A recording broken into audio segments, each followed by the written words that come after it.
Treasurer Jim Chalmers today publicly backed Anthony Albanese to continue leading the Labor Party if they win the next election. And that public backing should ensure the Prime Minister enjoys anything but a Merry Christmas.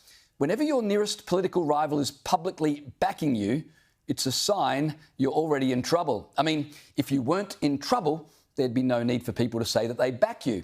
And if you are in trouble, well, your rivals are only backing you until they're close enough to stab you in the back, which is why Albanese's election catchphrase is all sorts of wrong. And my government has always been focused on making Australians' lives better. The number one priority of my government is to continue providing support. My message is we have your back. Do you really believe Anthony Albanese has your back? Or do you feel like Anthony Albanese needs to get off your back, along with Chris Bowen, Penny Wong, Andrew Giles, Tanya Plibersek, Ed Husic and Tony Burke? That's a lot of monkeys. But back to my point, do you really think Albanese believes Jim Chalmers has his back? Here's Jim Chalmers on ABC Radio earlier today. My expectation and my hope is if we do win the election next year, that Anthony Albanese serves a full term and runs again. That's what I would expect to happen. OK, he expects and he hopes, he might have added wishes and prays, that Albanese will be leader if they win the next election. Expect, hope, if, not exactly terms that fill you with confidence. Chalmers' unassuring reassurance came after the Age newspaper ran this headline: if Albanese wins the next election, he should celebrate, then step aside. Now, bear in mind, this isn't the evil Murdoch papers. This is the Melbourne Age. Nikki Sava wrote, and I quote, Albanese succeeded brilliantly, certainly beyond his wildest imaginings and that of his friends, to become leader, then Prime Minister. He should count his blessings, then gracefully relinquish the job.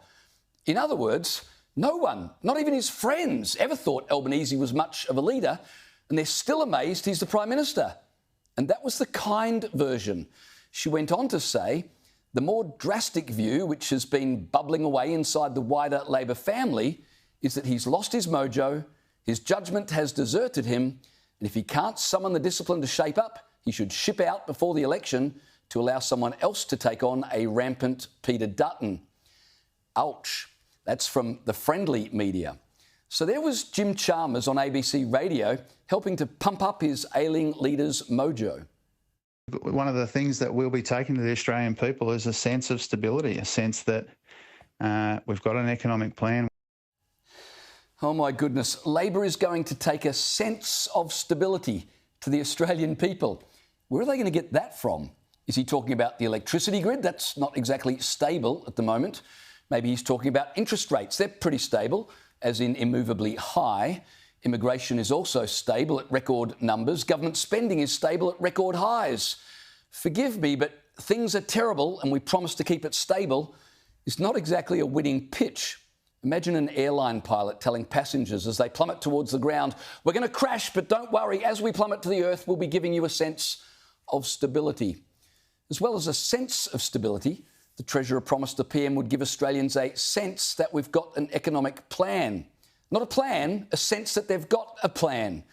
And then Jim Chalmers generously gave all the credit for the sense of stability and the sense of a plan to Anthony Albanese, which gives me the sense that Chalmers has the PM's back in the same way the PM has ours. We're rolling that out in difficult times. We're helping people where we can, and that's a tribute to Anthony's leadership. Wonderful. We're rolling out a sense of a plan in difficult times and helping people, where we can. And it's all thanks to Anthony's leadership. Very helpful, Jim Chalmers. I certainly anticipate and expect and hope that if we win the next election, that Anthony will be around for as long as possible. Anthony Albanese has been in the lodge 2.5 years and he's already run out of gas. A bit like the country, actually. A report out today by Frontier Economics predicted residential gas customers would face price rises of up to $290 because supply of gas is so short. That comes after yesterday's warning by Manufacturing Australia that a looming gas shortage threatens tens of thousands of jobs. It's so bad, we're now getting to the point where we can't afford to even make bricks in this country. Australia's #1 home builder, Metricon, said the cost of making bricks, which like the manufacture of most things requires gas, has gone up 200% in the past 6 years. And that's making houses more expensive, which is making the housing crisis a greater crisis, which is why we need a little more than a sense that the government has a plan. According to the Australian Bureau of Statistics, building costs are now on average 35% higher than in 2019. And the major cause of that is high energy costs. But of course, here's the crazy thing.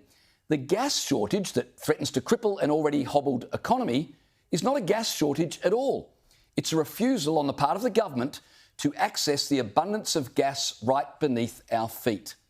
The government's decided that gas is evil, too many emissions, and so we can't access any more of it. 70% of what we do access is sold overseas, leaving the domestic market hopelessly short.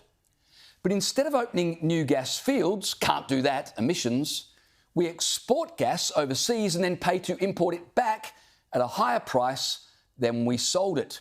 Call it Albanomics.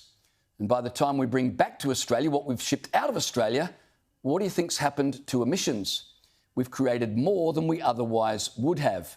So it's a whole lot of pain for absolutely zero gain. If you're getting a sense that the government's plan makes no sense, then that's not the sense Jim Chalmers intended, but your senses are good.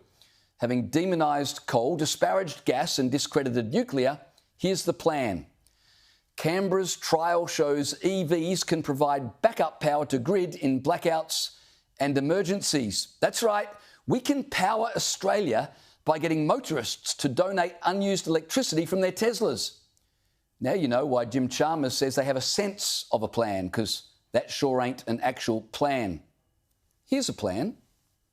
I will end the devastating inflation crisis immediately, bring down interest rates, and lower the cost of energy. We will drill, baby, drill.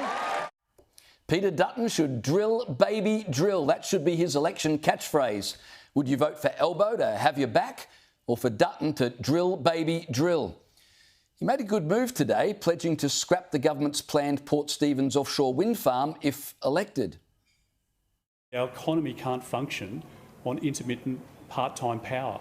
We need strong baseload power. Anthony Albanese is about an ideological pursuit of 100% renewables in the system, which will drive up the power prices of ordinary Australians. Well, that's a really good start. Next, pledge to scrap the bans on accessing our abundant resources of natural gas. Then, pledge to restart coal-fired power stations until nuclear power is ready. Do that, and everyone will be happy.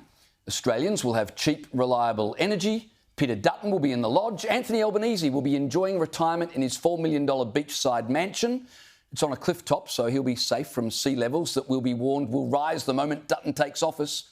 And Jim Chalmers will lead the Labor opposition from where he can continue his political career, but without damaging the country any further. Now, that's a plan that makes sense. Let's hope Peter Dutton is sensible enough to do it.